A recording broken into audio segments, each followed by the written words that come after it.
Service of Radio Algeria International. It's time for the news. Algeria has hailed the signing in Washington of a peace agreement between the Democratic Republic of the Congo (DRC) and the Republic of Rwanda. The UN Security Council has met at the request of Algeria to examine the disastrous humanitarian situation in the Gaza Strip amid an intensification of the Israeli attack on the Palestinian territory. And Iranian Foreign Minister Abbas Araghchi has described as meaningless the insistence of the General Director of the IAEA, Rafael Grossi, to visit the country's bombarded nuclear sites.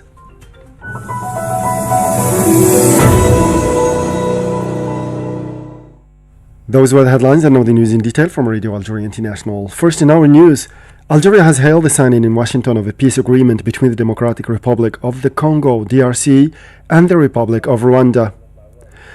In a statement issued by the Ministry of Foreign Affairs, the National Community Abroad, and African Affairs, Algeria stressed that the conclusion of the agreement represents a major step forward towards the sustainable restoration of peace and security in the African region, which has long been plagued by violence and fratricidal strife.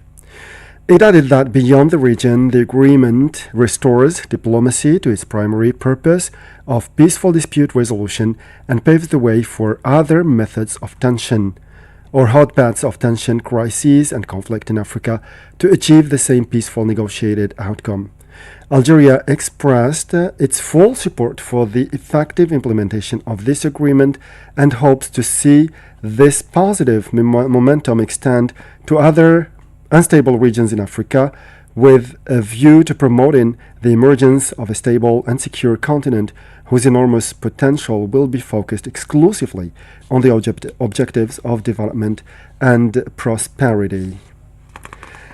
Instructed by the President of the Republic, Ms. Abdelmadjid Tebboune, the Secretary of State to the Minister of Foreign Affairs in charge of African Affairs, Ms. Bakhta Selma Mansouri, has taken part in the celebration of marking the 50th anniversary of the independence of the Republic of Mozambique. On the occasion, the Secretary of State was received by the President of Mozambique, Dr. Daniel Francisco Chapo, and conveyed the greetings of the President of the Republic, Ms. Abdelmadjid Tebboune, as well as his best wishes for progress and prosperity to the friendly Mozambican people. During the meeting, the two parties hailed the strong historical bilateral relations and the means of promoting them to broader prospects in the best interests of the two friendly peoples. The Secretary of State also met with the Minister of Foreign Affairs and Cooperation, Ms. Veronica Macamo, at the ministry's headquarters to discuss prospects for partnership between the two countries and the expansion of cooperation to sectors of common interest. The UN Security Council has met at the request of Algeria to examine the disastrous humanitarian situation in the Gaza Strip amid an intensification of the Israeli attacks on the Palestinian territory. Addressing the meeting, Algeria's representative to the UN, Ammar Ben Jama, urged the Council's members to focus on the crimes perpetrated this month by the Israeli occupying forces and stressed that hundreds of Palestinians were killed near the alleged aid distribution centers run by the so-called Humanitarian Foundation of Gaza. He recalled on the basis of videos that the death toll had raised to reach 549 at a time when the number of wounded exceeded 4,000. Algeria's representative affirmed that such human losses were not fortuitous, but were rather the result of systematic policies and deliberate practices carried out by the occupier. He assured that the truth was coming to light as some Israeli media had started revealing instructions given to soldiers to open fire at civilians seeking aid. The Algerian diplomat announced the pretext given by the occupation authorities, according to which international investigators were underway. He described such an approach as unacceptable while highlighting the incident which occurred on June 25 when 15 paramedics and ambulance drivers were killed. In this respect, Algeria's representative stressed the necessity to abide by the international humanitarian law and to guarantee an unconditional access to aid. And still in the Middle East, several Palestinians have been killed in bombardments carried out today by the Israeli forces against the towns of Gaza and Rafah in the central and southern parts of the enclave. Mariam Bersha has more details. Over 56,000 people have been killed and 1,000 others wounded since the Israeli army launched its military operations on Gaza over 15 months ago.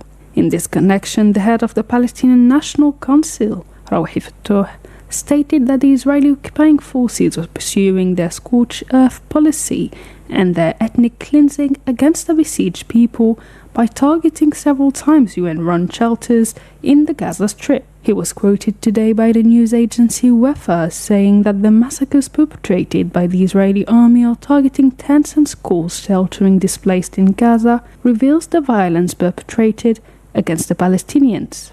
The Palestinian officials stressed that the killing of 4% of Gaza's population, 70% of which are women and children, also reveals the scale of the tragedy, while denouncing the international community's silence as a complicity of crime. In this connection, he urged the United Nations to take immediately measures, notably by putting an end to the Israeli acts of aggression and setting up an international inquiry commission to make the Israeli official account for their actions. Meanwhile, at least 66 Palestinian children have died of starvation and malnutrition in the Gaza Strip, targeted by continued Israeli bombardments and subjected to an all-out blockade. Palestinian medical sources affirm that the closing by the Israeli occupying authorities of all the territory's crossing points had prevented the entry of food for the most vulnerable, particularly the sick and babies. It is worth recalling that the World Health Organization has pointed out that since the beginning of this year, around 112 children are admitted daily to Gaza's hospitals to receive treatment against malnutrition. This came as the General Commissioner of UNRWA, Philip Lazzarini, said that the new aid distribution currently imposed on Gaza had become a battlefield on account of the Israeli soldiers' fire at starving people attempting to have access to food. In a message posted on social networks, he affirmed that over 400 people might have been killed. And now, Iranian Foreign Minister Abbas Araghchi has described as meaningless the insistence of the General Director of the International Atomic Energy Agency (IAEA), Rafael Grossi, to visit the country's bombarded nuclear sites. Mariam Bashir again. In a message posted on X, he blamed the head of the IAEA of having facilitated the adoption by the agency's Governors' Council of a resolution against Iran. Iran's diplomacy chief stated that the agency's insistence to visit the bombarded nuclear site could be ill-intentioned, stressing that it rests with Tehran the right to take all necessary measures to defend the country's interests, its people, and its sovereignty. Yesterday, the head of the IAEA, Rafael Grossi, stressed the necessity for the agency's inspectors to carry on their monitoring activities in Iran as provided for by the Agreement on Generalized Guarantees. It is worth recalling that the Iranian Parliament and Constitutional Council recently agreed on a plan ending Iran's collaboration with the IAEA. So far, the Iranian authorities have ruled out the idea of a plan on a resumption of negotiations with the US on Iran's nuclear activities, contradicting US President Trump's announcement that discussions will take place next week.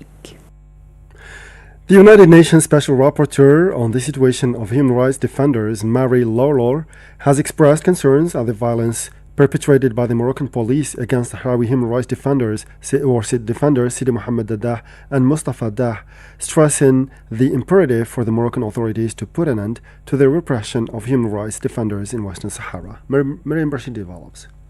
Mrs. Laylor said that she had received disturbing information about violence by the Moroccan police against Sahrawi human rights defenders Sidi Mohammed Dadah and Mustafa Dah following an annual commemorative event on June 19. Sahrawi media reported that Sahrawi activists were attacked by the Moroccan occupation forces after a rally was staged in commemoration of the 55th anniversary of the Zemla Intifada, the historic uprising led by the late Mohammed Sidi Ibrahim Basiri on June 17, 1970, against colonial Spain.